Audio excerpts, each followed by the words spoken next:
Within the palace, the first instinct had been not rescue but containment.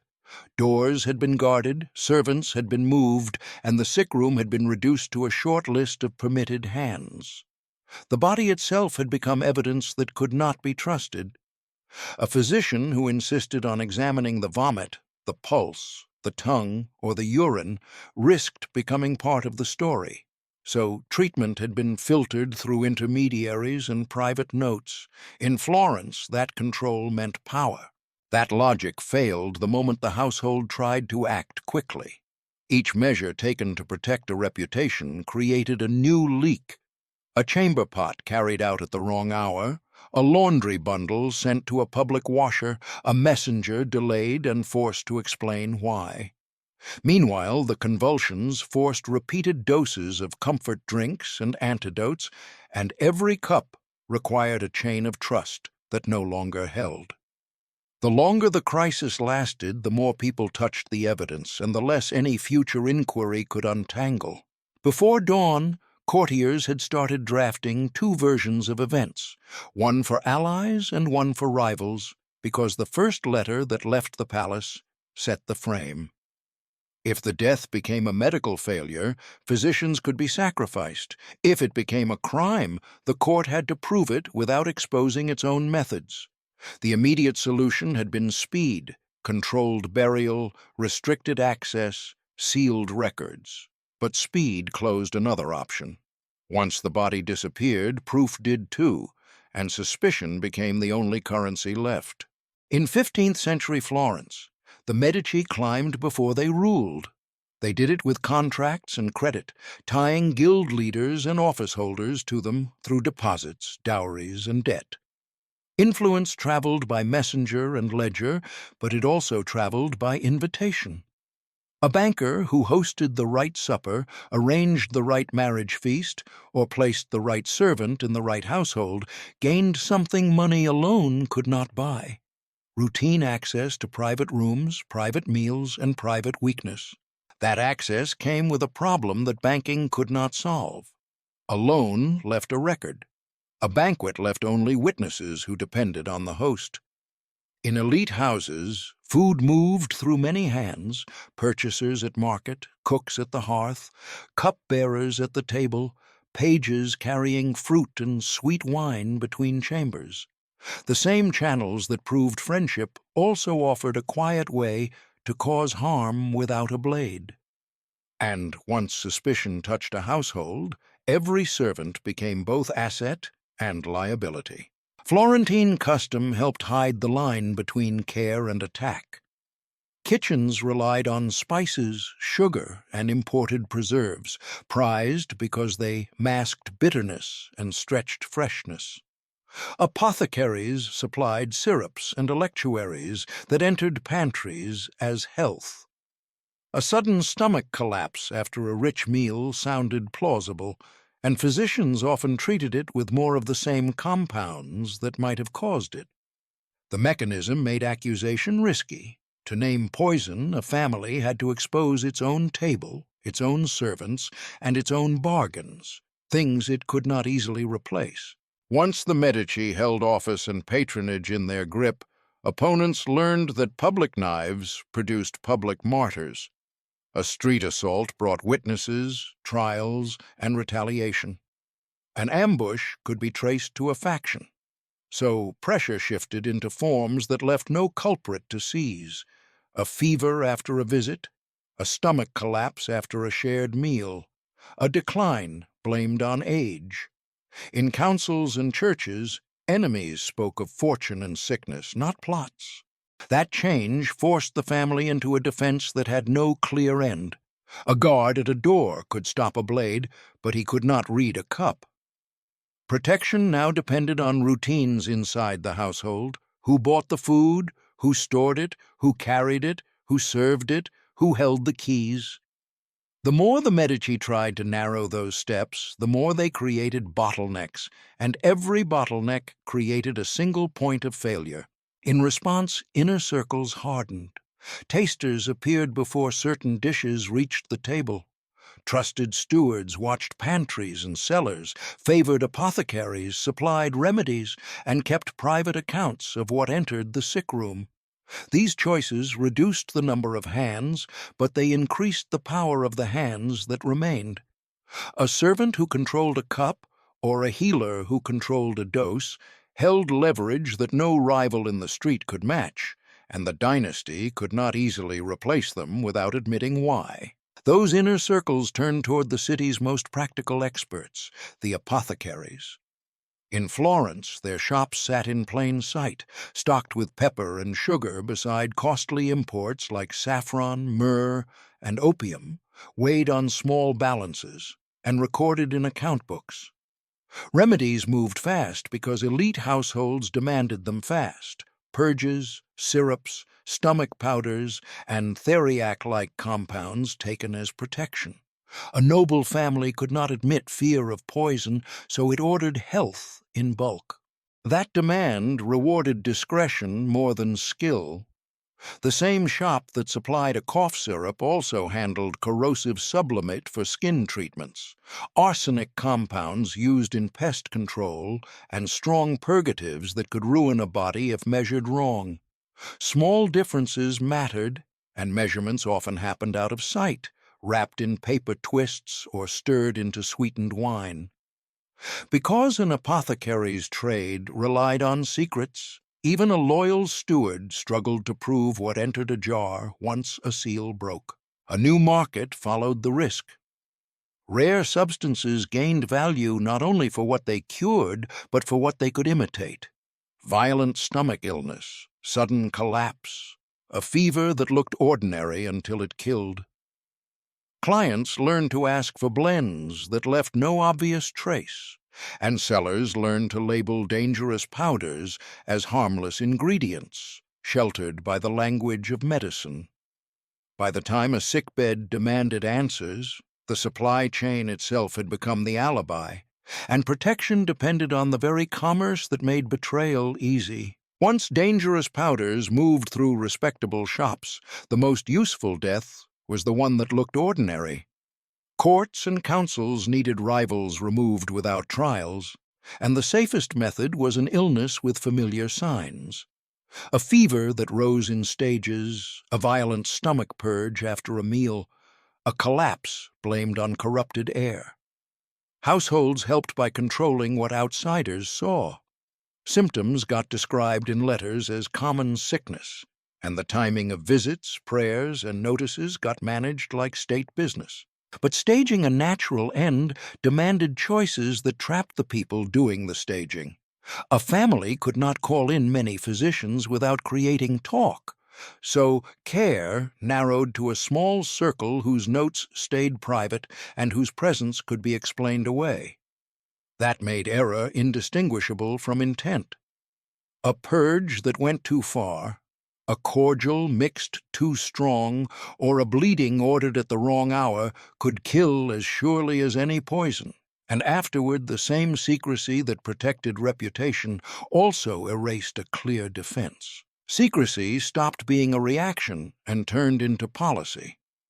Servants learned to seal leftovers, remove vessels, and wash linen before anyone outside the household could inspect it, because the body had become political property. Apothecaries supplied protective doses in advance, and stewards kept parallel lists of what entered the pantry and what entered the sick room, ready to be shown or hidden as needed.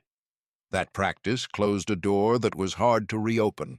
Once every cure could double as a cover, even honest illness became suspect, and proof became a thing the court could no longer afford to seek. Once secrecy became household practice, marriage turned it into policy across borders.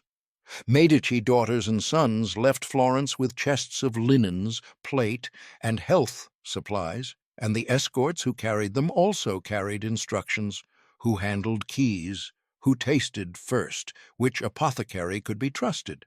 At new courts, the family tried to rebuild the same controlled chain from pantry to sick room, but the marriage contract ended at the city gate.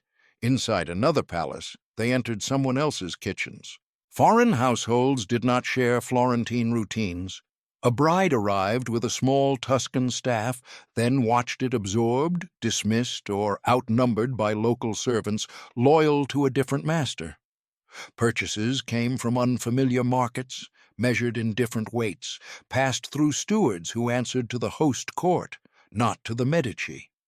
Letters that asked for remedies or replacements took days, and in that delay, a physician's note, a kitchen account, or a cupbearer's testimony could be shaped by rivals.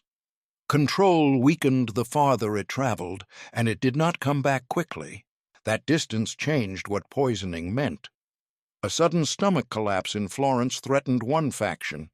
The same collapse in Rome, Paris, or a ducal court could be blamed on foreign food, local air, or a doctor's ignorance, and each explanation served someone. Remedies became diplomatic cargo. Theriac, syrups, purges, requested by letter and dispensed by intermediaries who could alter a dose without touching a blade. With marriages, the Medici gained allies, but they also gained new jurisdictions where suspicion could not be tried, only traded, and where a death could be used as policy by people Florence could not arrest. In foreign courts and Florentine palaces alike, the Medici answer to unexplained illness shifted from outward defense to inward control. Household rules expanded into family rules. Letters to married daughters and sons carried not only remedies, but warnings about who should be admitted to bedchambers, who should handle keys, and which servants should be removed at the first hint of divided loyalty. When a spouse or heir weakened at a useful time, the first investigation happened inside the family, not before any magistrate. That private policing produced its own evidence and then had to destroy it. Stewards searched trunks for powders and papers, questioned wet nurses and kitchen hands, and compared account books from apothecaries against what jars actually held. But each search implied a suspect, and suspects had friends. Servants vanished into other households, favorites were dismissed before they could be examined, and physicians were pressured to rewrite notes to fit a safer story. Every purge of the household widened the number of people with reasons to lie. Soon, the family treated succession as a problem of containment. Food chains were rebuilt around blood relatives and a shrinking set of dependents, and illness became a trigger for preventive action, isolation, forced moves to villas, sudden changes of physician, and quiet expulsion of anyone linked to a rival branch. It reduced outside reach, but it created a new danger that could not be undone. With no court willing to judge and no proof allowed to survive, removing a potential poisoner looked the same as removing a potential claimant. With servants purged and stewards rotated, the household turned to the one figure who stayed put, the medical man who had treated Medici bodies for years. He carried the keys to the sick room in practice, if not on his belt. He decided which visitors brought comfort and which brought danger, which remedies entered the bedchamber, and which were refused as reckless. His strength lay in routine paperwork, orders to apothecaries, lists of doses, and notes kept out of family hands.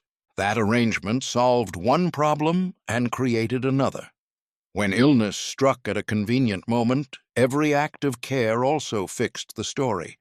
A purge could be recorded as necessary or omitted as a mistake. A cordial could be described as mild even when it burned the throat. A change of pulse could be framed as improvement or collapse.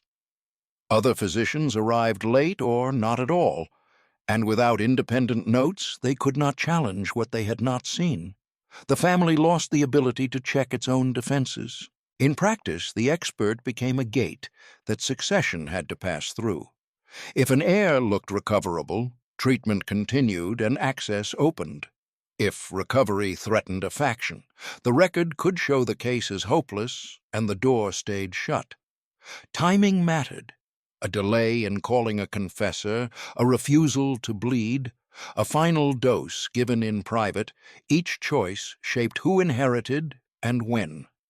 Once the household allowed one hand to control both medicine and memory. Removing him risked exposing every earlier death he had certified. With one trusted medical hand already controlling the sick room and its paperwork, the court treated a prominent Medici death as something to be processed. A formal diagnosis got fixed quickly, written in the language of fever and corrupted humors, and copied into household records before rival versions spread. Confessors and attendants got selected for usefulness as much as for piety, and their access got timed. The body moved fast, washed, wrapped, displayed briefly, then shut away from curious eyes. The operation broke down where the court could not fully command the city. Rumors traveled through confraternities, marketplaces, and parish networks that saw the burial's speed as a clue, not a comfort. Men who had carried linens, cleaned vessels, or delivered remedies got questioned by neighbors and officials, and their answers shifted depending on who listened.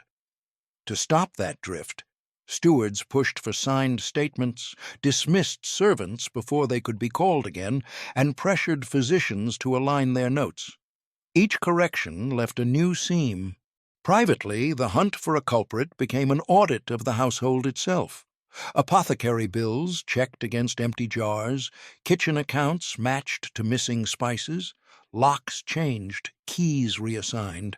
But the public story had already been nailed into place, and any real discovery threatened to expose the lie that protected the dynasty. That trap changed the lesson inside and outside the palace.